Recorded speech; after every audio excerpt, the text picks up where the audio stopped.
The Karnataka Police Department has issued a new standing order to strengthen the protection of people's privacy and digital rights. The order clearly states that a person's consent to have a photo or video recorded does not amount to consent for it to be shared with others.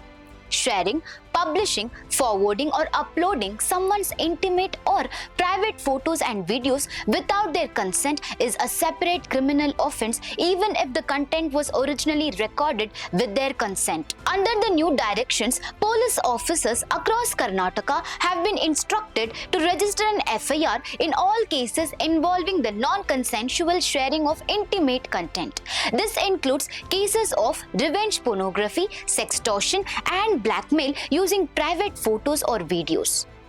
Police have been directed to invoke the relevant provisions of the Bharatiya Nyaya Sanhita 2023 including Section 77 wherever applicable, along with Sections 66 Clause E, 67 and 67 Clause A of the Information Technology Act 2000. The standing order further clarifies that police cannot refuse or delay the registration of a complaint merely because the victim had earlier consented to the recording of the photo or video. If the accused has threatened the victim, demanded money, sought sexual favors or coerced the victim through threats or intimidation, additional charges relating to extortion and criminal intimidation must also be included. To prevent delays caused by jurisdictional issues, all police stations have been directed to register a zero FIR whenever necessary and transfer the case to the appropriate police station without delay. Officers have also been instructed to promptly initiate the removal or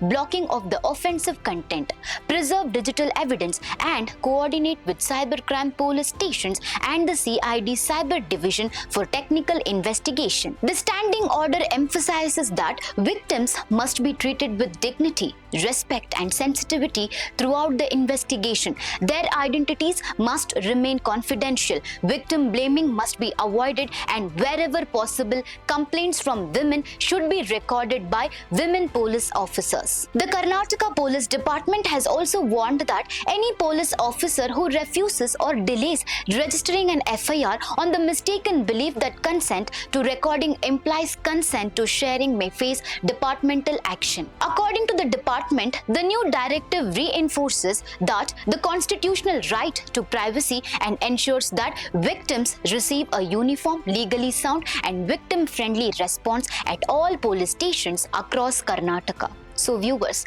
what's your take on this? Share your thoughts in the comment section. For more such updates, stay tuned to Daily Salar Digital.